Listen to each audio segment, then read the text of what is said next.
रानी और महेश की आज ही नई नई शादी हुई थी, इसीलिए रानी महेश जैसा अच्छा पति पाकर बहुत खुश थी। लेकिन कुछ ही दिनों बाद महेश रानी से इतना प्यार करने लगा कि वह होटल में अपनी माँ को हटाकर रानी को पैसे वाली टेबल पर बैठा देता था। रानी के बैठते ही पहले ही दिन होटल में बहुत ज्यादा बिक्री हो गई। इसी वजह से महेश रोज रानी को टेबल पर बैठाने लगा। इस बात पर रानी की सास रानी से नाराज तो होती थी, लेकिन चुपचाप रहती थी। कुछ दिनों बाद रानी की ननद होटल पर आई और देखा कि उसकी माँ को हटाकर रानी खुद टेबल पर बैठी हुई है। यह देखकर ननद को बहुत गुस्सा आया और गुस्से में उसने रानी को टेबल से हटाकर खुद बैठ गई।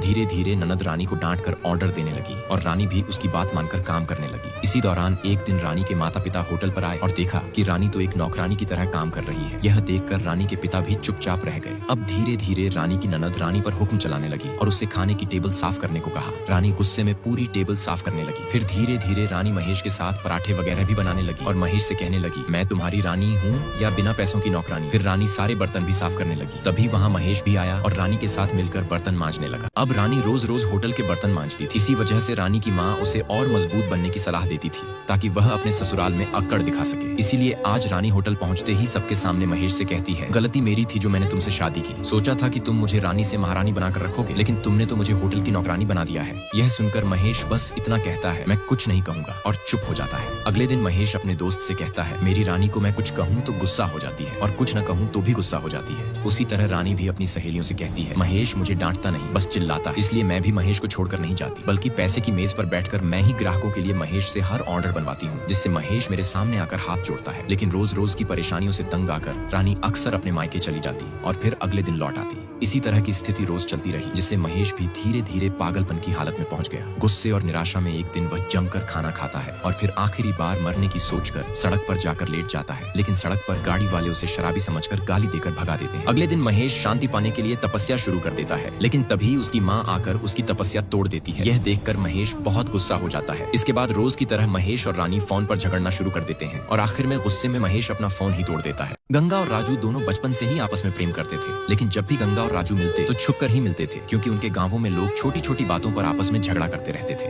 राजू और गंगा दोनों के गांव बहुत गरीबी में गुजर बसर करते थे, इसलिए हर साल गांव के लोग मछली पकड़ने के लिए बंदरगाह पोर्ट पर जाते थे और उन्हीं पैसों से अपना गुजारा करते थे। कई सालों बाद राजू बड़ा हो जाता है और पैसे कमाने के लिए उसे बाहर जाना पड़ता है। इसीलिए जाने से पहले राजू आखिरी बार गंगा से मिलकर अपने दिल की बात कह रहा होता है। तभी अचानक गंगा के पिताजी राजू को गंगा के साथ देख लेते हैं। उसी समय गंगा के पिताजी राजू को बुरा भला कहते हैं और झगड़ा शुरू हो जाता है। उसी झगड़े के दौरान गंगा के पिताजी गंगा की शादी गांव के राजीव से करने की बात कह देते हैं। यह सुनकर राजू उदास होकर वापस मछली पकड़ने के लिए ट्रेन में चला जाता है, लेकिन ट्रेन में चढ़ते ही दोनों गांवों के लोग आपस में फिर से झगड़ने लगते हैं। झगड़े के कारण पुलिस वाले राजू और उसके आदमियों को ट्रेन से उतार देते हैं। फिर सब लोग मिलकर हाईवे पर लिफ्ट मांगकर जाने की कोशिश करते हैं। हाईवे पर राजू एक ट्रक वाले को रोकता है और उसी की मदद से पोर्ट तक पहुंचता है। लेकिन जैसे ही राजू और उसके गांव के लोग पोर्ट पर पहुंचते हैं, तब तक सारी नावें वहां से निकल चुकी होती हैं। इस कारण राजू और बाकी लोग मछली पकड़ने नहीं जा पाते और सब उदास हो जाते हैं। नेक्स्ट पार्ट के लिए लाइक और कमेंट करें।